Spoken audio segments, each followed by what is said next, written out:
Hi friends, welcome to Indian recipes Tamil. நம்ம இன்றைக்கி சூப்பரான மொறுமொறுப்பான சமோசா தான் எப்படி செய்கிறதுன்னு பார்க்க போகிறோம். முக்கியமாக டீ கடைகளில் கிடைக்கக்கூடிய வெங்காய சமோசா தான் எப்படி செய்கிறதுன்னு பார்க்க போகிறோம். அதுவும் மைதா இல்லாமல் கோதுமை மாவு வச்சு ரொம்ப ஹெல்த்தியான முறையில் இன்றைக்கி நம்ம ப்ரிப்பேர் பண்ண போகிறோம். எல்லார் வீட்லேயுமே நம்ம கோதுமை மாவு வெங்காயமும் வச்சுருப்போம். ஸோ இன்றைக்கே சட்டுன்னு இந்த ரெசிபியை ட்ரை பண்ணுங்கள். இந்த லாக்டவுன் சமயத்தில் டீ கடையெல்லாம் பூட்டியிருக்கோம். அப்போ நம்மளுக்கு வெங்காய சமோசா சாப்பிட்ணுன்னு ஆசை வந்தால் சட்டுன்னு இந்த ரெசிபியை ட்ரை பண்ணுங்கள். ஒரு நல்ல டீ டைம் ஸ்நாக்காக இருக்கும். சுட சுட இந்த சமோசா கூட சூடாக ஒரு டீ குடிச்சிங்கன்னா அன்றைக்கி நாளே ஃபில்லிங்காக இருந்த மாதிரி இருக்கும். ஸோ கண்டிப்பாக ட்ரை பண்ணி பாருங்கள். இது செய்கிறதும் ரொம்ப ரொம்ப ஈஸி. பிகினர்ஸ் கூட பண்ணி முடிச்சிடலாம். இப்போ வாங்க ஃப்ரெண்ட்ஸ், வீடியோக்குள்ளே போய் இந்த சூப்பரான ரெசிபி எப்படி செய்கிறதுன்னு பார்க்கலாம். வீடியோக்குள்ளே போகிறதுக்கு முன்னாடி இன்றைக்கான 2 பெஸ்ட் கமெண்ட்ஸ் பார்த்துடலாம். ஃபஸ்ட்டு கமெண்ட் மகேஷ் அப்படின்ற சிஸ்டர் எழுதியிருக்காங்க. நம்ம ரவை பணியாரம் அப்லோட் பண்ணியிருந்தோம்ல, அதில் கமெண்ட் பண்ணியிருக்காங்க. டுடே நான் செஞ்சு பார்த்தேன் சிஸ்டர், சூப்பராக வந்தது. மைதா சாஃப்டாக, ரவா கிறிஸ்பியான டேஸ்ட்டோட ரொம்ப அருமையாக இருந்ததுன்னு எழுதியிருக்கீங்க. ரொம்ப ரொம்ப நன்றி சிஸ்டர் உங்களுக்கு. ரெண்டாவது கமெண்ட் நிசியான் அப்படின்ற சிஸ்டர் எழுதியிருக்காங்க. நம்ம முட்டை வச்சு புட்டிங் அப்லோட் பண்ணியிருந்தோம்ல, அதில் கமெண்ட் பண்ணியிருக்காங்க. ஹாய் அக்கா, ரஃப்லா ஃப்ரம் ஸ்ரீலங்கா. இந்த புட்டிங் செய்து பார்த்தேன், சூப்பர், ஸோ ஸ்வீட். உங்கள் ரெசிபி எல்லாமே சூப்பர்னு எழுதியிருக்கீங்க. ரொம்ப ரொம்ப நன்றி சிஸ்டர் உங்களுக்கு. ஃப்ரெண்ட்ஸ், நீங்களும் இந்த 2 ரெசிபியும் மிஸ் பண்ணியிருந்தீங்கன்னா இந்த வீடியோக்கு கீழே இருக்க டிஸ்கிரிப்ஷன் பாக்ஸில் லிங்க் தரேன். நீங்களும் போய்ட்டு செக் பண்ணி பாருங்கள். உங்களுக்கும் ரொம்ப ரொம்ப ஹெல்ப்ஃபுல்லாக இருக்கும். இப்போ வாங்க ஃப்ரெண்ட்ஸ், நம்ம ரெசிபிக்குள்ளே போயிடலாம். இந்த ரெசிபி செய்கிறதுக்கு ஃபஸ்ட்டு நம்ம மாவு பிசையணும். அதுக்கு ஒரு மிக்சிங் பவுல் எடுத்துக்கோங்க. அதில் 1 கப் அளவு கோதுமை மாவு சேர்த்துக்கோங்க. நீங்கள் கோதுமை மாவுக்கு பதிலாக மைதா வச்சு கூட பண்ணலாம். ஒரே மெத்தடு தான். இப்போ இதுக்கு தேவையான அளவு உப்பு சேர்த்துக்கோங்க. இது கூடவே 2 ஸ்பூன் அளவு சூடான எண்ணெய் சேர்த்துக்கோங்க. நான் இன்றைக்கி தேங்காய் எண்ணெய் சேர்த்துருக்கேன். எண்ணெய் நல்லா சூடாக இருக்கும்ல, அதனால் ஒரு கரண்டி வச்சு லைட்டாக இது போல் மிக்ஸ் பண்ணி விடுங்க. இந்த எண்ணெய் எல்லா இடத்துலையும் நல்லா பரவணும். அது வரைக்கும் நல்லா மிக்ஸ் பண்ணிக்கோங்க. நம்ம ஏன் சூடான எண்ணெயை இந்த மாவில் ஊற்றுறோன்னா, அப்போ தான் நம்மளுடைய சமோசாக்களுடைய வெளி லேயர் நல்லா கிறிஸ்பியாக இருக்கும். கண்டிப்பாக சூடான எண்ணெய் ஊற்றுங்க ஃப்ரெண்ட்ஸ், அப்போ தான் நல்லா கிறிஸ்பியாக வரும்.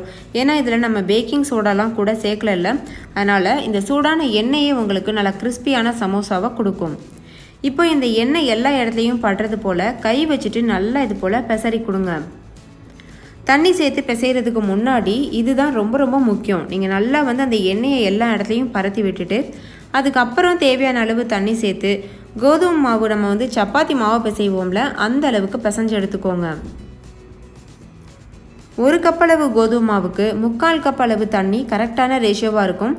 இருந்தாலும் நீங்கள் கொஞ்சம் கொஞ்சமாக தண்ணி சேர்த்து நல்லா சாஃப்டாக இது போல் பிசைஞ்சு எடுத்துக்கிறணும். இப்போ பாருங்கள் ஃப்ரெண்ட்ஸ், நல்லா பிசைஞ்சாச்சு. இதுக்கு மேலே கொஞ்சம் போல் எண்ணெய் தடவிட்டு இதை மூடி போட்டு மூடி 1/2 மணி நேரத்துலேருந்து 1 மணி நேரம் வரையும் அப்படியே ஊற விட்டுருங்க. இது நல்லா இன்னும் சாஃப்ட் ஆகணும்.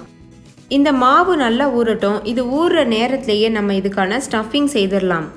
நம்ம இன்றைக்கி வெங்காய சமோசா செய்ய போகிறோம், அதனால் வெங்காய ஸ்டஃபிங் பண்ணணும். அதுக்கு ஒரு இரும்பு கடாயில் 2 ஸ்பூன் அளவு எண்ணெயை சூடுபடுத்திட்டு எண்ணெய் நல்லா சூடானதும் கொஞ்சம் போல் சீரகம் சேர்த்து தாளிச்சுக்கோங்க. சீரகம் நல்லா பொரிஞ்சதும் 2 பெரிய சைஸ் வெங்காயத்தை எடுத்து நீள்வாக்கில் இது போல் பொடியாக நல்லா அரிஞ்சிட்டு அதை இது கூட சேர்த்துருங்க. சேர்த்துட்டு இது நல்லா வதக்கி விடுங்க. ஃப்ரெண்ட்ஸ், வெங்காயம் ரொம்ப நேரம் வதக்கிடக்கூடாது, லைட்டாக வதக்கினா போதும். சிலர் பார்த்திங்கன்னா கடைகளில் செய்யும்போது வெங்காயத்தை வதக்காமல் அப்படியே அதில் மிளகாத்தூள் உப்பு போட்டு கூட ஸ்டஃபிங் வைப்பாங்க. அதனால் வெங்காயம் கொஞ்சம் க்ரன்ச்சியாக இருந்தால் தான் நல்லாயிருக்கும். அதனால் வெங்காயத்தை ரொம்ப நேரம் வதக்கிடாமல் கொஞ்சம் நேரம் மட்டும் வதக்கிக்கலாம். லேசாக இது போல் கரண்டி வச்சு உடைச்சி விடுங்க. வெங்காயத்தை வதக்கிட்டு இது கூட 1 ஸ்பூன் அளவு இஞ்சி பூண்டு விழுது சேர்த்துக்கோங்க. இது முற்றிலும் ஆப்ஷனல் ஃப்ரெண்ட்ஸ். உங்களுக்கு விருப்பம் இல்லைன்னா நீங்கள் இஞ்சி பூண்டு விழுதை ஸ்கிப் பண்ணிவிட்டு கூட ப்ரிப்பேர் பண்ணலாம். இஞ்சி பூண்டோட பச்சை வாசனை போகிறது வரைக்கும் ஒரு 1 நிமிஷத்துக்கு நல்லா வதக்கிக்கோங்க. இது கூட இந்த ரெசிபிக்கு தேவையான அளவு உப்பு சேர்த்துக்கோங்க. உப்பு சேர்த்துட்டு ஒரு தடவை வதக்கி விடுங்க. இப்போ இது கூட 1 ஸ்பூன் அளவு மிளகாத்தூள் சேர்த்துக்கோங்க. உங்களுடைய காரத்துக்கு தகுந்த மாதிரி நீங்கள் அதிகமாக கூட சேர்த்துக்கிறலாம். மிளகாத்தூள் சேர்த்துட்டு இதை நல்லா வதக்கிக்கோங்க. இது கூட நீங்கள் மல்லித்தூள் அதுக்கப்புறம் கறி மசாலா தூள்லாம் கூட சேர்க்கலாம். நான் இன்றைக்கி சிம்பிளாக ப்ரிப்பேர் பண்ணுறதுனால மிளகாத்தூள் மட்டும் சேர்த்துருக்கேன். இதுவே நல்லா டேஸ்ட்டாக தான் இருக்கும் ஃப்ரெண்ட்ஸ். இது இப்போ நல்லா வதக்கியாச்சு. இந்த டைமில் ஸ்டவ் ஆஃப் பண்ணிடுங்க. ஸ்டவ் ஆஃப் பண்ணிவிட்டு இதை வேறு ஒரு பிளேட்டுக்கு மாற்றிட்டு அப்படியே விட்டுருங்க. இது நல்லா ஆறட்டும். இது ஆறட்டும். இது ஆறுற நேரத்துக்குள்ளே நம்ம இதுக்கு மேல் பாகம் தயாரிக்கணும். அதாவது நம்ம சமோசா ஷீட் இருக்குல்ல, அது ரெடி பண்ண போகிறோம். இது ஒரு ஓரமாக இருக்கட்டும். இப்போ பாருங்கள், நம்மளுடைய மாவு நல்லா ஊறி இருக்குது. எந்த அளவுக்கு சாஃப்டாக இருக்குது பாருங்கள். அரை மணி நேரம் ஆயிடுச்சு. அவ்வளோ சாஃப்டாக ஊறி இருக்குது. இதிலேருந்து கொஞ்சம் போல் மாவு எடுத்துகிட்டு நம்ம சப்பாத்திக்கு மாவு திரட்டுவோம்ல, அது போல் திரட்டிக்க போகிறோம். அதுக்காக சின்ன சின்ன உருண்டையாக எடுத்து இது போல் உருட்டி வச்சுருங்க.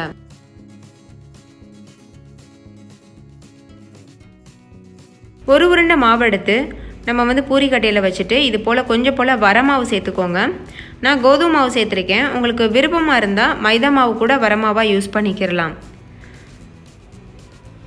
இதை நல்லா சப்பாத்திக்கு போல் நல்லா திரட்டிக்கோங்க. இது எந்த அளவுக்கு நல்லா ஒல்லியாக திரட்டுறீங்களோ அந்த அளவுக்கு நம்மளுக்கு சமோசாக்கள் நல்லா மொறுமொறுப்பாக கிடைக்கும். இது நீங்கள் மொந்தையாக திரட்டிட்டிங்கன்னா சமோசாக்கள் சவக் சவக்குன்னு இருக்க மாதிரி இருக்கும். ஸோ அதனால் நல்லா தின்னாக திரட்ட பாருங்கள்.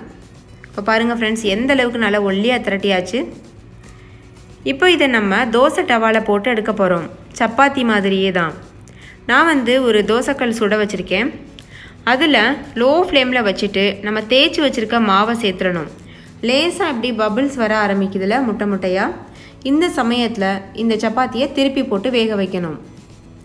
ஃப்ரெண்ட்ஸ், சப்பாத்தி எப்படி வேகுமோ அந்த அளவுக்கு ரொம்ப நேரம் வேக வச்சிடக்கூடாது. லேசாக அந்த மாவில் சூடு ஏறினா மட்டும் போதும். அவ்வளோதான் ஃப்ரெண்ட்ஸ். இப்போ நம்ம இதை வெளியில் எடுத்துடலாம். இந்த மாதிரி பபிள்ஸ் வந்துருச்சு இல்லை, இந்த டைமில் நீங்கள் வெளியில் எடுத்துகிட்டு அடுத்த சப்பாத்தியை போட ஆரம்பிச்சிருங்க. மீதி இருக்க எல்லா மாவு உருண்டையில் இருந்தும் நான் இதே போல் சப்பாத்தி திரட்டி போட்டு எடுத்து வச்சுருக்கேன். இப்போ பாருங்கள் ஃப்ரெண்ட்ஸ், நம்மளுடைய சமோசா சீட் சூப்பராக ரெடி ஆகிருக்கு. இதிலிருந்து இப்போ நம்ம சமோசாக்கள் சுட ஆரம்பிக்கலாம். நம்ம செய்து வச்சுருக்க சப்பாத்தியிலேருந்து ஒரு ஷீட்டு மட்டும் எடுத்துக்கோங்க. இந்த மாதிரி எடுத்துகிட்டு இதை நம்ம கட் பண்ணிக்க போகிறோம். இதை நம்ம 3ஆக கட் பண்ணிக்க போகிறோம். நான் இன்றைக்கி கடையில் கிடைக்கக்கூடிய அளவுக்கு மீடியம் சைஸ் சமோசாக்கள் தான் செய்ய போகிறேன். அதனால் நம்ம 3ஆக கட் பண்ணோன்னா கரெக்டாக இருக்கும். பாருங்கள் ஃப்ரெண்ட்ஸ், இது போல் நீங்கள் கட் பண்ணிக்கிறணும். இப்போ இந்த ஓரங்களில் இருக்கக்கூடிய பீஸ்லாம் நம்ம தூக்கி போட தேவையில்லை ஃப்ரெண்ட்ஸ். இது எல்லாமே நம்ம சமோசாக்கள் ரெடி பண்ணலாம். அது எப்படி செய்கிறதுன்னு இப்போ பார்க்கலாம். இப்போ ஒரு பவுலில் 1 ஸ்பூன் அளவு கோதுமை மாவு, 2 ஸ்பூன் தண்ணி சேர்த்து நல்லா மிக்ஸ் பண்ணி குழப்பி வச்சுருக்கேன். இது எதுக்காகனா ஒரு பேஸ்ட் மாதிரி நம்ம இதை யூஸ் பண்ணிக்க போகிறோம், ஒட்டுறதுக்காக. இப்போ இந்த சமோசா ஷீட் நம்ம செஞ்சு வச்சுருக்கோம்ல, அதில் நடு பாகத்தில் நான் சமோசா செய்கிறேன். அதில் இது போல் ஒரு தடவை நல்லா மடிச்சுட்டு நம்ம செய்து வச்சுருக்க பேஸ்ட் இருக்குல்ல, அதை வச்சு இது போல் நல்லா தடவிக்கோங்க. தடவிட்டு இதை ஒரு தடவை மடித்து ஒட்டிடுங்க. பாருங்கள், இந்த மாதிரி. இதே போலயே நீங்களும் ப்ரிப்பேர் பண்ணணும் ஃப்ரெண்ட்ஸ். நம்ம கோதுமை மாவு வச்சு ஒட்டுறோமே, அதனால் பிரிஞ்சு போயிருமா அப்படின்ற சந்தேகமே உங்களுக்கு வேண்டாம். நல்லா ஒட்டிக்கிறோம். நீங்கள் எண்ணெயில் பொரிக்கும் போது இந்த வெங்காயங்கள் வெளியில் வராமல் இருக்கும். இப்போ நம்ம ஏற்கனவே செய்து வச்சுருக்க ஸ்டஃபிங் இருக்குல்ல ஃப்ரெண்ட்ஸ், அதை இதுக்குள்ளே நம்ம வைக்க போகிறோம். பாருங்கள், எப்படி நம்மளுக்கு ஒரு கோன் மாதிரி கிடச்சிருக்கு. இதுக்குள்ளே உங்களுக்கு எவ்வளோ அந்த உள்ளே வைக்க முடியுதோ அந்தளவுக்கு நீங்கள் வச்சுக்கோங்க. வச்சுட்டு இதை இப்போ மூடிடணும். பாருங்கள், இந்த மாதிரி. ஸோ மூடும் பொழுது அது நம்ம பிரிஞ்சு வந்துடக்கூடாதுல எண்ணெயில் போடும்போது. அதனால் கொஞ்சம் போல் இதில் இந்த கோதுமை மாவு பேஸ்ட் அப்ளை பண்ணிவிட்டு மூடிக்கோங்க. பாருங்கள், இந்த மாதிரி. அவ்வளோதான் ஃப்ரெண்ட்ஸ், பெர்ஃபெக்டான சமோசா கிடச்சிருச்சுல. ஒட்டிட்டு லேசாக இது போல் ஒரு 2 செகண்ட் இப்படி அழுத்தி பிடிச்சிருங்க. அப்போ இது நல்லா ஒட்டிக்கிறோம். இப்போ பாருங்கள், இது நல்லா ஒட்டிருச்சு. இதே போல் மீதி இருக்க எல்லா ஷீட்லேயும் நம்ம சமோசாக்கள் செய்ய ஆரம்பிச்சிடலாம். நீங்களே பாருங்கள் ஃப்ரெண்ட்ஸ், எவ்வளோ சுலபமாக நம்ம சமோசா தயார் பண்ணிட்டோம். சமோசா சீட்டுகள் கூட நம்ம கடையில் வாங்கல, வீட்டிலையே தயாரித்தாச்சு.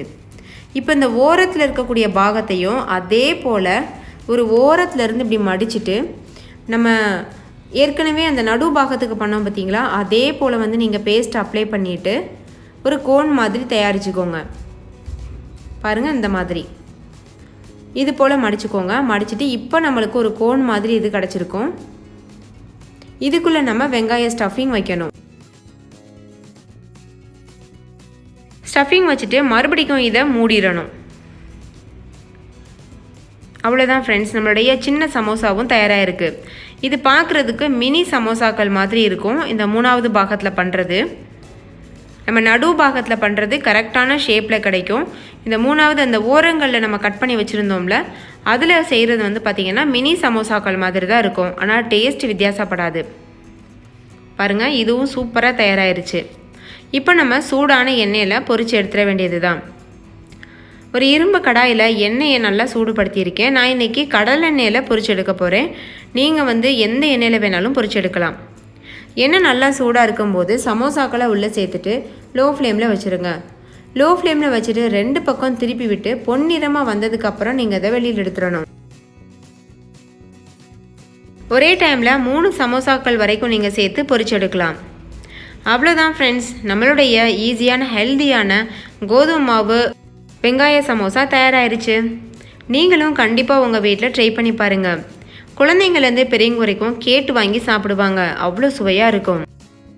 இந்த சமோசாவை அப்படியேவும் சாப்பிட்லாம், இல்லை டொமேட்டோ சாஸ் தொட்டு கூட சாப்பிட்லாம். ரொம்ப ரொம்ப அட்டகாசமாக இருக்கும். இன்றைக்கி ஈவினிங் இப்போவே வந்து ட்ரை பண்ணி பாருங்கள். டீ டைம் ஸ்நாக்காக இது அருமையாக இருக்கும். ஸோ ட்ரை பண்ணிவிட்டு உங்களோட எக்ஸ்பீரியன்ஸ் எப்படி இருந்ததுன்னு கமெண்ட்டில் என் கூட ஷேர் பண்ண மறந்துடாதீங்க.